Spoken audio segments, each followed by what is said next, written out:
শুভ সকাল প্রিয় শিক্ষার্থীবৃন্দ।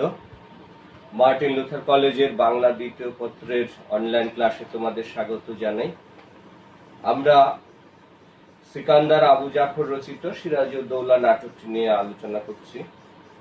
আমরা জানি যে এর আগের দৃশ্যে আমরা দেখেছি তৃতীয় অঙ্কের শেষ দৃশ্যে যে সিরাজউদ্দৌলাকে ইংরেজদের সাথে লড়াই করতে হবে, যুদ্ধ করতে হবে, এই কারণে যে ইংরেজরা সিরাজউদ্দৌলার বিরুদ্ধে যুদ্ধের প্রস্তুতি নিচ্ছে।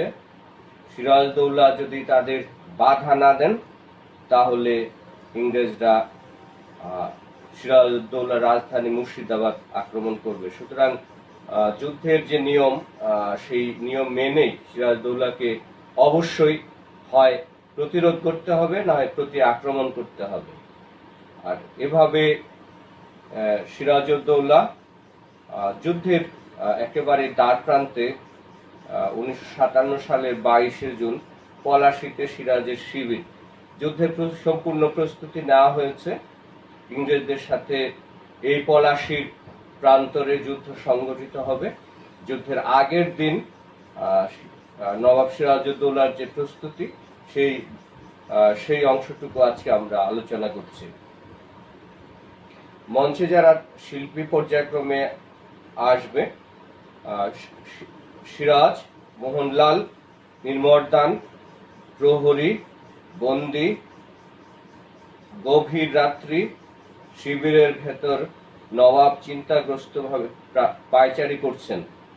দূর থেকে শ্রীগালের প্রহর ঘোষণার শব্দ ভেসে আসবে।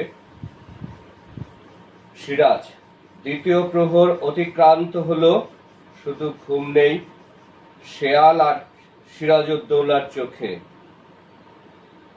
আবার নীরব পায়চারি, ভেবে আমি অবাক হয়ে যাই। মোহনলালের প্রবেশ কুর্নিশ করে দাঁড়াতেই সিরাজ, সত্যি অবাক হয়ে যায় মোহনলাল। ইংরেজ সভ্য জাতি বলেই শুনেছি, তারা শৃঙ্খলা জানে, শাসন মেনে চলে, কিন্তু এখানে ইংরেজরা যা করছে সে তো স্পষ্ট রাজদ্রোহ। একটি দেশের শাসন ব্যবস্থার বিরুদ্ধে তারা অস্ত্র ধরছে। আশ্চর্য।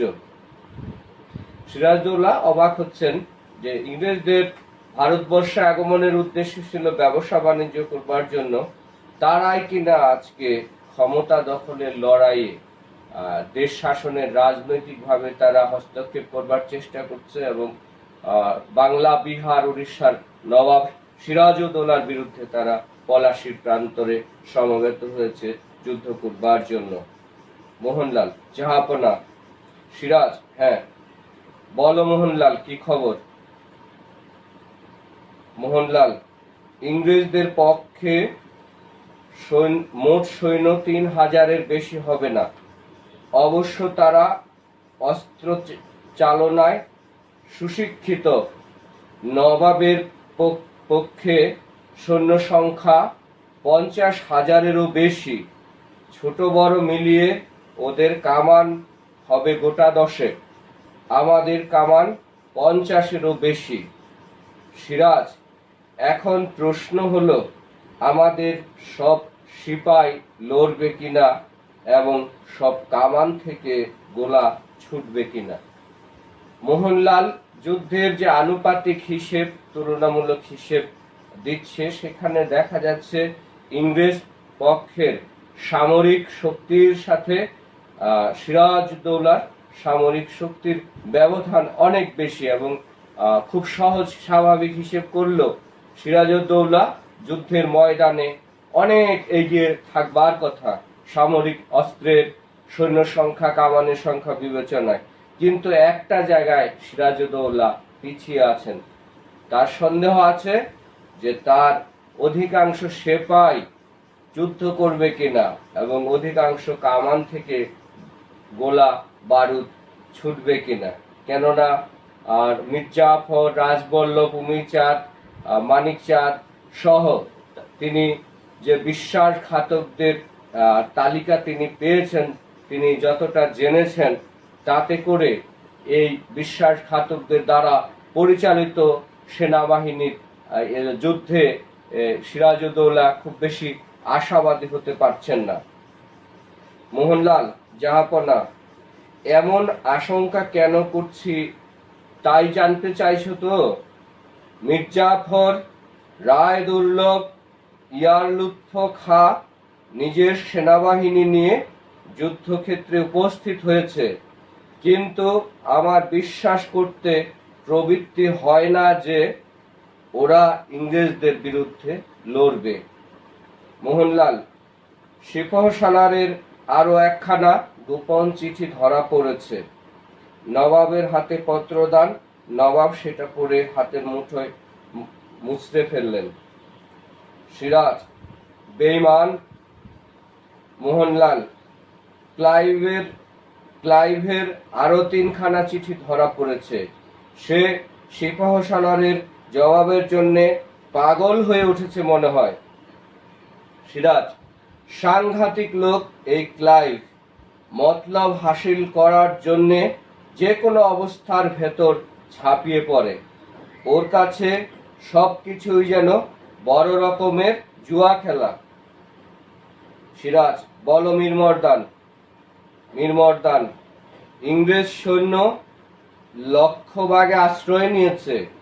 ক্লাইভ এবং তার সেনাপতিরা উঠেছে গঙ্গা তীরের ছোট বাড়িটায়, এখান থেকে প্রায় 100 ক্রোশ দূরে। সিরাজ, তোমাদের ফৌজ সাজাবার আয়োজন শেষ হয়েছে তো? যুদ্ধক্ষেত্রে নবাব সিরাজউদ্দৌলার প্রধান সেনাপতি মির্জাফর, অন্যান্য রায়দুর্লভ, অন্যান্য সেনাপতি রায়দুর্লভ, ইয়ারলুৎফ, এরা যুদ্ধক্ষেত্রে তৈরি হয়েছে যুদ্ধের জন্য, কিন্তু সিরাজউদ্দৌলা আশঙ্কা করছেন, তার সন্দেহ হচ্ছে যে এই মানুষগুলো আসলে ইংরেজদের বিরুদ্ধে যুদ্ধ করবে না, লড়াই করবে না। ইতোমধ্যে মির্জাফরের গোপন চিঠি ধরা পড়েছে, ষড়যন্ত্রের চিঠি, আবার ক্লাইভেরও আরো 2-3টা পত্র, গোপন পত্র, সেগুলো ধরা পড়েছে। তো তারা সবসময় মির্জাফর এবং যারা ষড়যন্ত্র করছে এদের সাথে ক্লাইভ সবসময় সার্বক্ষণিক যোগাযোগ রক্ষা করে চলেছেন। মীরমর্দান, একটা প্রকাণ্ড নকশা নবাবের সামনে মেলে ধরে, আমরা সব গুছিয়ে ফেলেছি। নকশা দেখাতে দেখাতে, আপনার ছাউনির সামনে গড়বন্দি হয়েছে। ছাউনির সামনে মোহনলাল, সাফরে আর আমি। আর আরো ডান দিকের গঙ্গার ধারে ওই টিপিটার উপরে একদল পদাতিক আমার জামাই বদ্রি আলী খাঁর অধীনে যুদ্ধ করবে। তাদের ডান পাশের গঙ্গার দিকে একটু এগিয়ে নইবে সিং হাজারির বাহিনী। বাঁ দিক দিয়ে লক্ষবাগ পর্যন্ত অর্ধচন্দ্রাকারে সেনাবাহিনী সাজিয়েছেন সিপাহসালার রায়দুর্লভ রাম আর ইয়ারলুৎফ খাঁ। সিরাজ নকশার কাছ থেকে সরে এসে একটু পায়চারি করলেন। কত বড় শক্তি, তবু কত তুচ্ছ মীরমর্দান, জাহাপনা। সিরাজ, আমি কি দেখছি জানো? কেমন যেন অঙ্কের হিসেবে ওদের সুবিধের পাল্লাটা ভারী হয়ে উঠেছে। মীরমর্দান, ইংরেজদের ঘায়েল করতে সেনাপতি মোহনলাল, সাফরে আর আমার বাহিনী যথেষ্ট। সিরাজ, ঠিক তা নয় মীরমর্দান। আমি জানি তোমাদের বাহিনীতে 5000 ঘোড়সওয়ার আর 8000 পদাতিক সেনা রয়েছে। তারা জান দিয়ে লড়বে, কিন্তু সমস্ত অবস্থাটা কি দাঁড়াচ্ছে এসো তোমাদের সঙ্গে আলোচনা করি। সিরাজউদ্দৌলা নবাব আলীবর্দী খাঁর আমল থেকে সময় থেকে বিভিন্ন জায়গায় যুদ্ধে সরাসরি অংশগ্রহণ করেছেন। এই কারণে যুদ্ধ সম্পর্কে তার যথেষ্ট অভিজ্ঞতা রয়েছে। এই কারণে এজন্য তার বারবার কেন যেন মনে হচ্ছে যে যুদ্ধে ইংরেজদের জয়ের পাল্লাটাই একটু ভারী। আর মোহনলাল জাহাপনা সিরাজ মির্জাফরের বাহিনী সাজিয়েছে দূরে লক্ষ্যবাগের অর্ধেকটা ঘিরে। যুদ্ধে তোমরা হারতে থাকলে ওরা দু কদম এগিয়ে ক্লাইভের সঙ্গে মিলবে বিনা বাধায়, যেন নিশ্চিন্তে আত্মীয় বাড়ি যাচ্ছে। মীরমর্দান কিন্তু আমরা হারবো কেন? সিরাজ না হারলে ওরা যে তোমাদের উপরে গুলি চালাবে না তার কোনো নিশ্চয়তা নেই। যাক, শিবিরের কাছে ওদের ফৌজ রাখবার কথাও আমরা ভাবি না, কারণ সামনে তোমরা যুদ্ধ করতে থাকলে ওরা পেছনে নবাবের শিবির দখল করতে এক মুহূর্ত দেরি করবে না। মোহনলাল ওদের সেনাবাহিনী যুদ্ধক্ষেত্রে না আনলেই তো বোধ হয়। সিরাজ এনেছি চোখে চোখে রাখার জন্যে, পেছনে রেখে এলে ওরা সঙ্গে সঙ্গে রাজধানী দখল করত। মীরমর্দান এত চিন্তিত হবার কারণ নেই জাহাপনা, আমাদের প্রাণ থাকতে নবাবের কোনো ক্ষতি হবে না। সিরাজ আমি জানি, তাই আরো বেশি ভরসা হারিয়ে ফেলছি। তোমাদের প্রাণ বিপন্ন হবে অথচ স্বাধীনতা রক্ষা হবে না, এই চিন্তাটাই আজ বড় বেশি পীড়া দিচ্ছে। মোহনলাল আমরা জয়ী হব জাহাপনা। সিরাজউদ্দৌলা যুদ্ধক্ষেত্রে যে মানচিত্র দেখছেন তাতে করে দু ধরনের বিপদের আশঙ্কা তার রয়েছে। যেই জায়গাটায় লক্ষ্যবাগের দিকে মির্জাফর, রায়দুর্লভ রাম, নৈবের সিংকে, ইয়ালুৎফর খাঁকে রাখা হয়েছে, সেখানে তাদের রাখাটা খুব বেশি নিরাপদ না। কেননা তারা যদি কোনো কারণে দেখে যে যুদ্ধে নবাব সিরাজউদ্দৌলা হেরে যাচ্ছে, তারা সরাসরি গিয়ে সিরাজউদ্দৌলা ক্লাইভের বাহিনীর সাথে একত্রিত হবে এবং একত্রিত হয়ে তারা এক হয়ে যাবে এবং সিরাজের পতন তারা আরো বেশি নিশ্চিত করবে। আবার তাদেরকে যে নবাব শিবিরের কাছাকাছি কোথাও রাখা হবে সেটাও নিরাপদ নয়, কারণ তারা এই বিশ্বাসঘাতকরা যে কোনো সময় সিরাজউদ্দৌলার শিবির দখল করতে পারে। আবার তাদেরকে যুদ্ধক্ষেত্রে না এনে যদি রাজধানীতে রেখে আসা হতো তাহলেও উল্টো বিপদের সম্ভাবনা থাকতো যে তারা যে কোনো সময় গিয়ে রাজধানী দখল করবে। সুতরাং এই ত্রিমুখী সমস্যার কারণে এই মির্জাফর, রায়দুর্লভ এবং ইয়ালুৎফদের যুদ্ধক্ষেত্রে নিয়ে আসা হয়েছে শুধুমাত্র চোখে চোখে রাখার জন্য। তারপরও সিরাজউদ্দৌলার কাছে মনে হচ্ছে যে মোহনলাল, মীরমর্দান, সাফরে এরকম আন্তরিক যারা দেশের প্রতি যাদের দেশপ্রেম রয়েছে, যারা রক্তের শেষ বিন্দু দিয়ে দেশের জন্য লড়াই করবে, যুদ্ধ করবে, শেষ বিন্দু ঠেলে দিবে, প্রাণ পর্যন্ত দেবে, কিন্তু এরকম আত্মত্যাগী, আত্ম উৎসর্গীকৃত প্রাণ মানুষ এই যুদ্ধে মারা যাবে, অথচ যুদ্ধে সিরাজউদ্দৌলা পরাজিত হবেন, এটি তিনি কোনোভাবেই মেনে নিতে পারছেন না। মীরমর্দান জাহাপনা মোহনলাল আমরা জয়ী হব জাহাপনা। সিরাজ পরাজিত হবে আমি কি তা ভাবছি, আমি শুধু অশুভ সম্ভাবনাগুলো শেষবারের মতো খুঁটিয়ে বিচার করে দেখছি। আগামীকাল তোমরা যুদ্ধ করবে, কিন্তু হুকুম দেবে মির্জাফর। যুদ্ধক্ষেত্রে সেনাবাহিনীতে অভ্যন্তরীণ গোলযোগ এড়াবার জন্যে যুদ্ধের সর্বময় কর্তৃত্ব সিপাহসালারকে দিতেই হবে। ফল কি হবে কে জানে। আমি কর্তব্য স্থির করতে পারছি না, কিন্তু কেন যে পারছি না আশা করি তোমরা বুঝছো।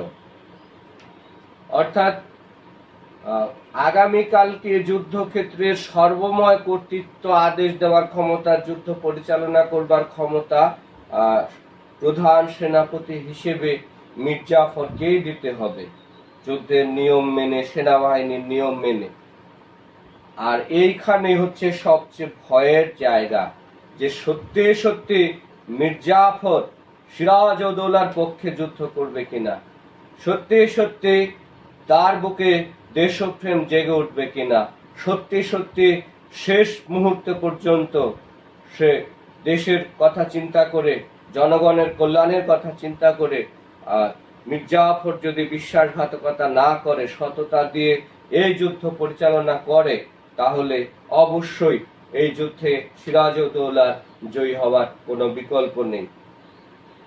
মীর মর্তান, জাহাপনা, সিরাজ, আজ আমার ভরসা আমার সেনাবাহিনীর শক্তিতে নয় মোহনলাল, আমার একমাত্র ভরসা আগামীকাল যুদ্ধক্ষেত্রে বাংলার স্বাধীনতা মুছে যাওয়ার সূচনা দেখে মীর জাফর, রায়দুর্লভ, ইয়ার লুৎফরদের মনে যদি দেশপ্রীতি জেগে ওঠে, সেই সম্ভাবনাটুকু।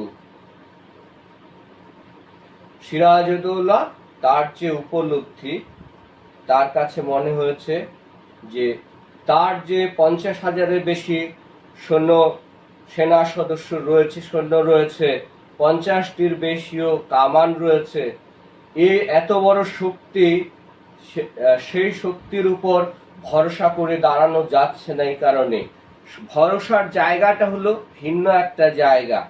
যদি সত্যি সত্যি মীর জাফর, রায়দুর্লভ, ইয়ার লুৎফরদের মনে যদি দেশপ্রেমের, দেশের স্বাধীনতা বিপন্ন হচ্ছে, দেশের স্বাধীনতা চিরকালের জন্য, স্বাধীনতার সূর্য ডুবে যাচ্ছে, নির্বাপিত হয়ে যাচ্ছে, এরকম দুর্যোগ, এরকম দুঃসময় দেখে, এরকম দুরবস্থা দেখে যদি তাদের মনে দেশপ্রেম জেগে ওঠে, তবেই ভরসার জায়গা, আস্থার জায়গা, বিশ্বাসের জায়গা, যে তারা যদি দেশের হয়ে যুদ্ধ করে, দেশের স্বাধীনতা রক্ষা করবার জন্য যুদ্ধ করে।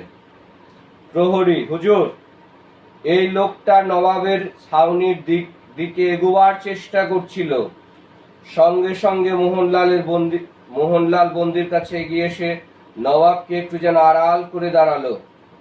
নবাব দুপা এগিয়ে এলেন, অপর দিকে দিয়ে মীর মর্দান বন্দির এক পাশে দাঁড়ালো।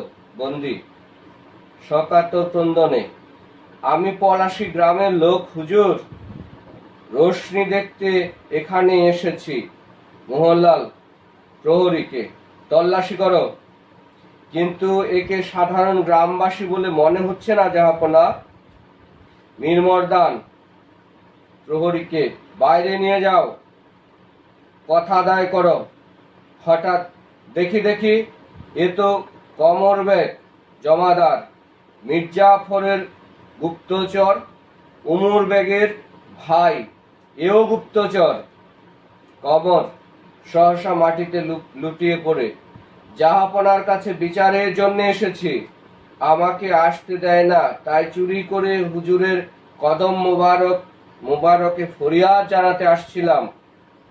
সিরাজ কাছে এগিয়ে এসে, কি হয়েছে তোমার? কমর, আমার ভাইকে সেনাপতি মোহনলালের হুকুমে খুন করা হয়েছে হুজুর। সিরাজ, মোহনলাল গুপ্তচর উমর বেগ জমাদার হাতে নাতে ধরা পড়েছিল জাহাপনা। ক্লাইভের চিঠি ছিল তার কাছে। প্রহরীদের হাতে ধরা পড়বার পর সে পালাবার চেষ্টা করে, ফলে প্রহরীদের তলোয়ারের ঘায়ে সে মারা পড়েছে। সিরাজ অবিশ্বাসের দৃষ্টিতে মোহনলালের দিকে এক দৃষ্টে চেয়ে রইলেন। মোহনলাল যেন দোষ ঢাকবার চেষ্টায়, সে চিঠি জাহাপনার কাছে আগেই দাখিল করা হয়েছে। সিরাজ মোহনলালের দিকে দৃষ্টি ফিরে একটু পায়চারি করে চিন্তিত ভাবে, কথায় কথায় মৃত্যু বিধান করাটাই শাসকের সবচাইতে যোগ্যতার পরিচয় কিনা সে বিষয়ে আমি নিঃসন্দেহ নই মোহনলাল। কমল জাহাপনার মেহেরবান। সিরাজ প্রহরীদের, একে নিয়ে যাও, কাল যুদ্ধ শেষ হবার পর একে মুক্তি দিবে। কমল রুদ্ধস্বরে, এই কি জাহাপনার বিচার? সিরাজ, আমি জানি এখানে এ অবস্থায় শুধু ফরিয়াদ জানাতেই আসবে এতটা নির্বোধ তুমি নও। কঠোরস্বরে প্রহরীদের বললেন, নিয়ে যাও। বন্দীকে নিয়ে প্রহরীদের প্রস্থান। শ্রীগালের প্রহর ঘোষণা, সিরাজ তোমরাও এখন যেতে পারো। আজ রাতে তোমাদের কিছুটা বিশ্রামের প্রয়োজন। রাত প্রায় শেষ হয়ে এলো। মোহনলাল ও মীরমর্দান বেরিয়ে গেল। সিরাজ পায়চারি করতে লাগলেন। সোরাহি থেকে পানি ঢেলে খেলেন। কোথায় একটা পেঁচা ডেকে উঠল। সিরাজ উৎকর্ণ হয়ে শুনলেন, কি যেন ভেবে রেহেলে রাখা কোরআন শরীফের কাছে গিয়ে জায়নামাজে বসলেন। কোরআন শরীফ তুলে ওষ্ঠে ঠেকিয়ে রেহেলের উপর রেখে পড়তে লাগলেন। দূর থেকে আজানের ধ্বনি ভেসে এলো। সিরাজ কোরআন শরীফ মুড়ে রাখলেন। আসসালাতু খায়রুম মিন্নাহ নাম পড়ে মোনাজাত করলেন। আস্তে আস্তে পাখির ডাকে জেগে উঠল। হঠাৎ সুতীব্র তুর্যনাদ স্তব্ধতা ভেঙে খান খান করে দিল। সময় 1957 সাল 23শে জুন।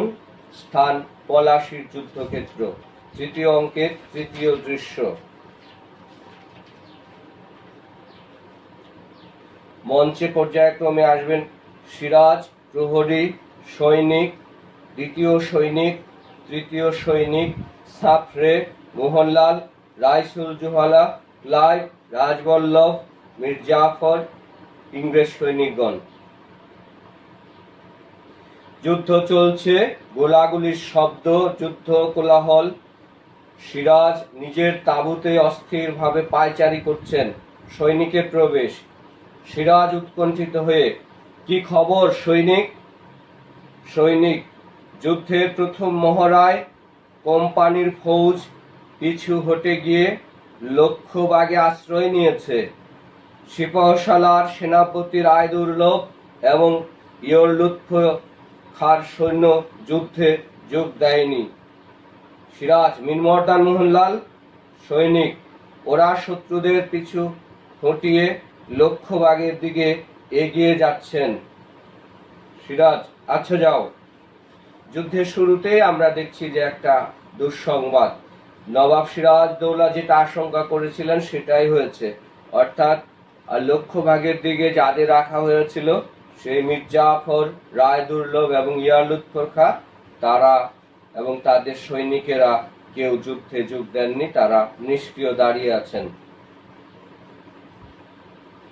এবং মীরমর্দান এবং মোহনলাল তারা তাদের সৈন্য নিয়ে যুদ্ধ করে ইংরেজ কোম্পানির ফৌজদের পিছু হটে লক্ষ্যভাগের দিকে তাড়া করে নিয়ে যাচ্ছেন।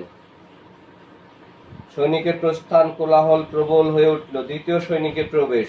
দ্বিতীয় সৈনিক, দুঃসংবাদ জাহাপনা, সেনাপতি নইবে সিং হাজারি ঘায়েল হয়েছেন। সিরাজ কঠোরস্বরে, যাও। প্রস্থান। একটু পরে তৃতীয় সৈনিকের প্রবেশ। তৃতীয় সৈনিক, কিছুক্ষণ আগে যে বৃষ্টি হলো তাতে ভিজে আমাদের বারুদ অকেজ হয়েছে জাহাপনা। সিরাজ ভীতস্বরে, বারুদ ভিজে গেছে? তৃতীয় সৈনিক, সেনাপতি মীরমর্দান তাই কামানের অপেক্ষা না করে হাতাহাতি লড়বার জন্যে দ্রুত এগিয়ে যাচ্ছেন। সিরাজ আর কোম্পানির ফৌজ যখন কামান ছুড়বে, তৃতীয় সৈনিক শত্রুদের সময় দিতে চান না বলেই সেনাপতি মীর মর্দান শুধু তলোয়ার নিয়ে সামনে এগুচ্ছেন। যুদ্ধের নাটক যুদ্ধ যত এগিয়ে যাচ্ছে, সিরাজদৌলার পতনের অশনি সংকেত যেন বেজে উঠছে। একটু আগে বৃষ্টিতে তার গোলা বারুদ ভিজে গেছে, সুতরাং এখন কামান দিয়ে যুদ্ধ করা, আক্রমণ করা সেটি আর হয়ে উঠবে না। আর এই কারণে মোহনলাল সেনাপতি মীর মর্দান তিনি তলোয়ার হাতে যুদ্ধ করবার জন্য শত্রুপক্ষকে কোনো সুযোগ দিতে চান না, এই জন্য শুধুমাত্র তলোয়ার হাতে সামনে নিয়ে এগিয়ে যাচ্ছেন। এবং এটা একটা আত্মঘাতী একটা বিষয়, কেননা ইংরেজ সৈন্যরা যখন কামানের গোলা ছুড়বে, এই কামানের গোলার সামনে এই তরবারি সহ এগিয়ে যাওয়া, এটা কোনোভাবেই প্রতিরোধ করা যাবে না। প্রথম সৈনিক সেনাপতি বদ্রি আলী খাঁ নিহত। জাহাপনা, যুদ্ধের অবস্থা খারাপ। সিরাজ, না, যুদ্ধের অবস্থা খারাপ হয় না বদ্রি আলী ঘায়েল হলে। মীর মর্দান, মোহনলাল আছে, কোনো ভয় নেই, যাও। প্রথম ও তৃতীয় সৈনিকের প্রস্থান। হঠাৎ যুদ্ধ কোলাহল কেমন যেন আর্তচিৎকারে পরিণত হলো। সিরাজ, কি হলো? টুলের ওপর দাঁড়িয়ে দূরবীন দিয়ে যুদ্ধক্ষেত্রের অবস্থা দেখবার চেষ্টা। ফরাসি সেনাপতি সাফরের প্রবেশ। সিরাজ দ্রুত এগিয়ে এসে, কি খবর সাফরে? আমাদের পরাজয় হয়েছে। সাফরে কুর্নিশ করে, এখনো হয়নি ইয়োর এক্সেলেন্সি, কিন্তু যুদ্ধের অবস্থা খারাপ হয়ে উঠেছে। সিরাজ, শক্তিমান বীর সেনাপতি, তোমরা থাকতে যুদ্ধে হার হবে কেন?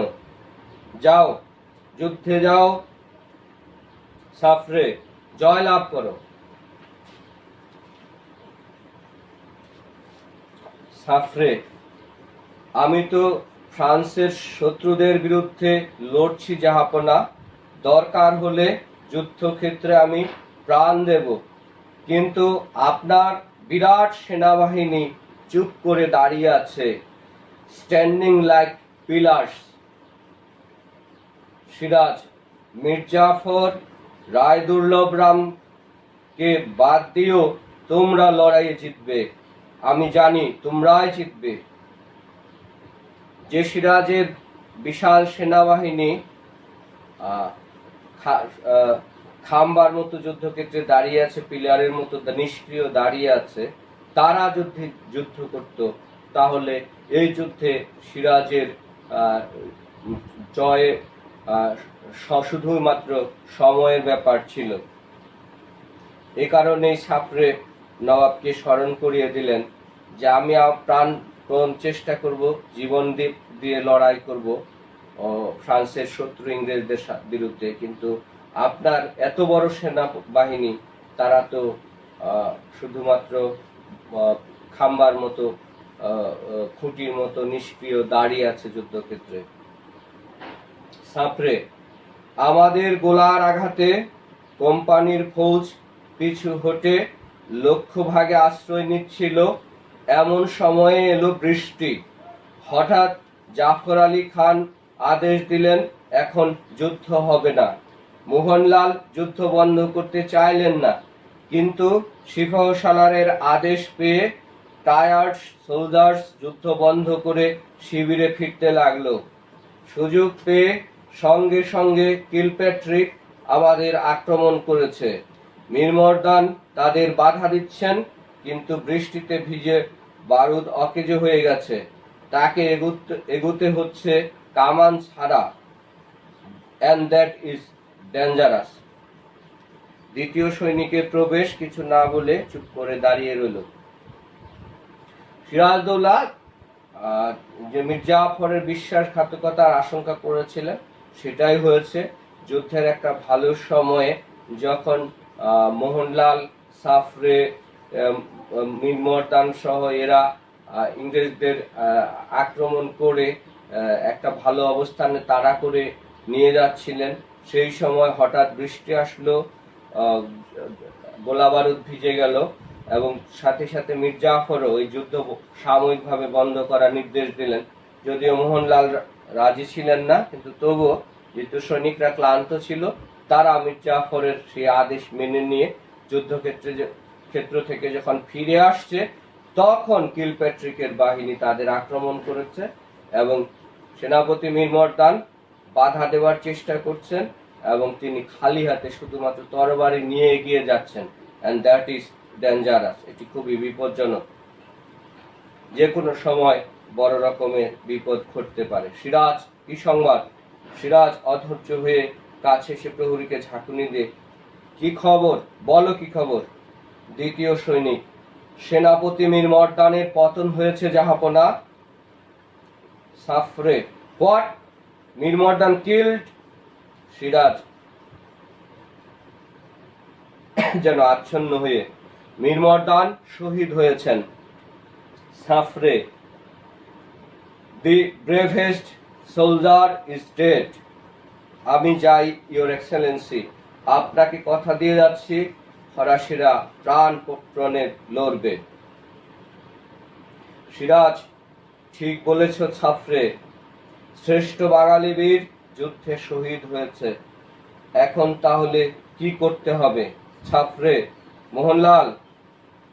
দ্বিতীয় সৈনিক, সেনাপতি মোহনলালকে খবর দিতে হবে জাহাপনা। মোহনলাল, না, নইবে সিং, বদ্রি আলী, মীর মর্দান সবাই নিহত। এখন কি করতে হবে? পায়চারি করতে করতে, হ্যাঁ, আলীবর্দীর সঙ্গে যুদ্ধ থেকে যুদ্ধে আমি তো ঘুরেছি। বাংলার সেনাবাহিনীর শ্রেষ্ঠ বীর সৈনিক সে তো আমি। যুদ্ধক্ষেত্রে আমি উপস্থিত নেই বলেই পরাজয় গুটি গুটি এগিয়ে আসছে। সৈনিককে উদ্দেশ্য করে, আমার হাতিয়ার নিয়ে এসো, আমি যুদ্ধে যাব। আমার এতদিনের ভুল সংশোধন করার এই শেষ সুযোগ আমাকে নিতে হবে। সিরাজের বিশ্বাসী যারা, নইবে সিং, বদ্রি আলী, মীর মর্দান সবাই একে একে যুদ্ধে নিহত হয়েছেন। যুদ্ধের অবস্থা খুবই আশঙ্কাজনক, বিপজ্জনক এবং এই সময় সিরাজউদ্দৌলার মনে হয়েছে যে না, এখন পর্যন্ত মোহনলাল আছে, তিনি নিজেও যদি অস্ত্র নিয়ে, হাতিয়ার নিয়ে মোহনলালের সাথে ইংরেজদের বিরুদ্ধে লড়াই করবেন, তাহলে জয়ের হয়তো সম্ভাবনা আছে। মোহনলাল, না জাহাপনা।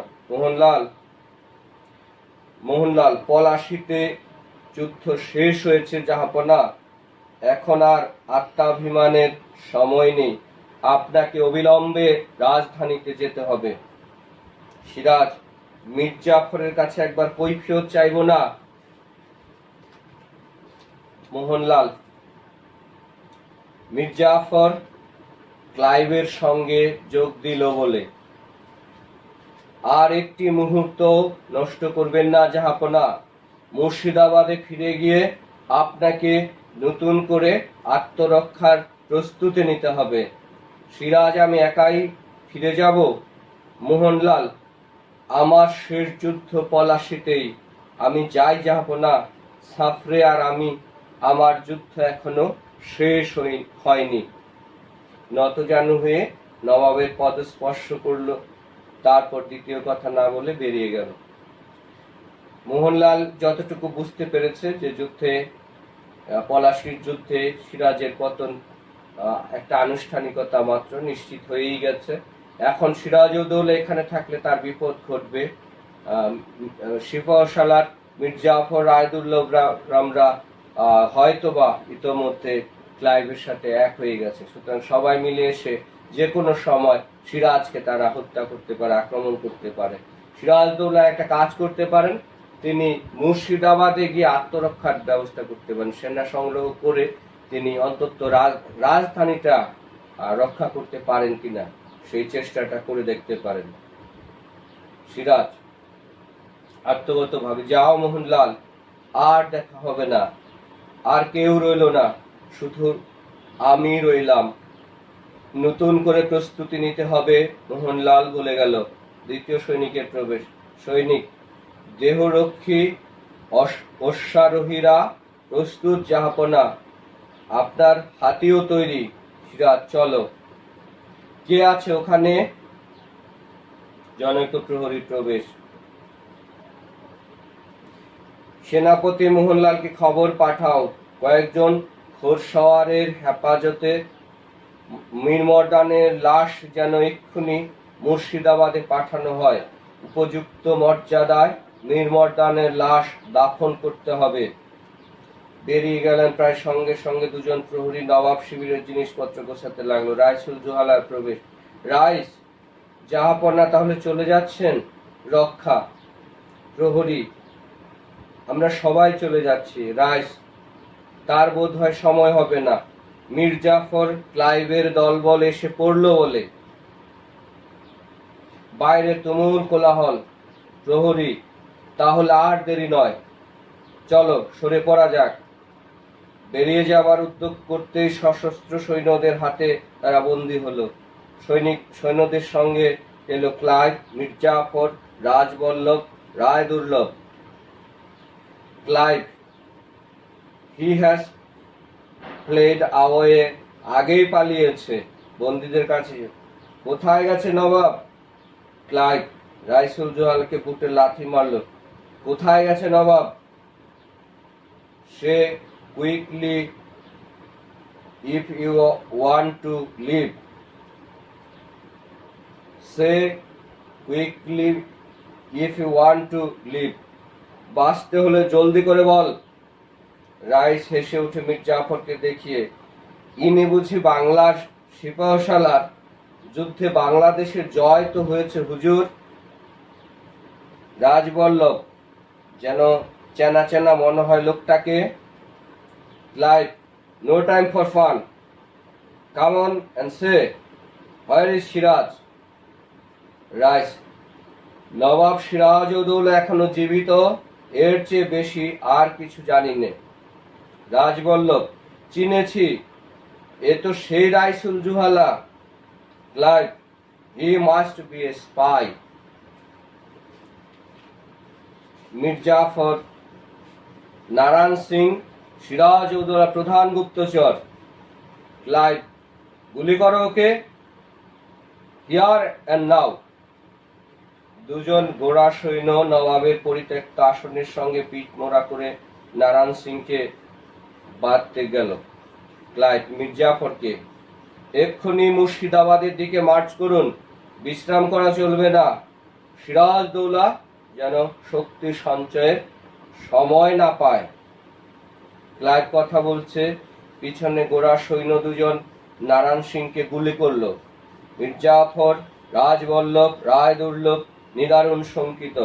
ক্লাইভ অবিচল গুলিবিদ্ধ নারায়ণ সিং এর দিকে তাকিয়ে সহজ কণ্ঠে বলল, ক্লাইভ, গুপ্তচরকে এইভাবেই সাজা দিতে হয়। নারায়ণ মৃত্যুস্তিমিত কণ্ঠে, এদেশে থেকে এদেশকে ভালোবেসেছি, গুপ্তচরের কাজ করেছি দেশের স্বাধীনতার খাতিরে। সে কি বেঈমানির চেয়েও খারাপ, মুনাফিকির চেয়েও খারাপ? ঝিমিয়ে যেতে লাগলো। হঠাৎ একটু সতেজ হয়ে, তবু ভয় নেই, সিরাজউদ্দৌলা বেঁচে আছে। শেষবার নারায়ণ সিং সিরাজউদ্দৌলার প্রধান গুপ্তচর রাইসুল জোহালা ছদ্মনামে দুই পক্ষের খবর আদান প্রদান করেছে। বিশেষ করে ইংরেজ পক্ষের খবর নবাবকে পৌঁছে দিয়েছে। তার দেশপ্রেমের তুলনা নেই, অতুলনীয় দেশপ্রেম। হ্যাঁ, স্বাভাবিকভাবে নারায়ণ সিং বেইমানি করেছে হয়তো ইংরেজদের সাথে, কিন্তু সেটা দেশের প্রয়োজনে, দেশের স্বাধীনতা রক্ষার জন্য। ক্লাইভ গোড়া সৈন্য দুটিকে, how do you kill idiots? যখন মারবে শুট স্ট্রেট ইনটু হার্ট, এমন করে মারবে যেন সঙ্গে সঙ্গে মরে। নারায়ণ সিং, ভগবান সিরাজউদ্দৌলাকে রক্ষা। তো ক্লাইভ তার সৈন্যদের উপর খুব রেগে গেল। বললো যে যখন মারবে, গুলি করবে, একেবারে হার্টের মাঝখানে গুলি করবে, যেন সাথে সাথে মারা যায়। এরপর ক্লাইভ নিজে গুলি করলো এবং নারায়ণ সিং মারা গেল। তো আমরা যুদ্ধ এবং যুদ্ধ পরবর্তী অংশটুকু আজকে আলোচনা করলাম। পরবর্তী ক্লাসে আমরা নাটকটির একেবারে শেষ প্রান্তে আছি, আর আগামী ক্লাসেই হয়তো আমরা আমাদের নাটকটির আলোচনা শেষ হবে। তোমরা বাসায় নিজেরা পড়বে, ভালো মতো পড়বে এবং পুরো নাটকটি সম্পর্কে একটা পরিপূর্ণ ধারণা যেন থাকে। তোমরা সৃজনশীল প্রশ্ন আসলে, অনুধাবন জ্ঞানের প্রশ্ন আসলে তোমরা যেন সবাই ভালো উত্তর লিখতে পারো, ভালো নম্বর পেতে পারো, ভালো ফলাফল করতে পারো। তোমাদের সবাইকে আবার অনেক অনেক শুভেচ্ছা জানিয়ে আজকের ক্লাস শেষ করছি। ধন্যবাদ।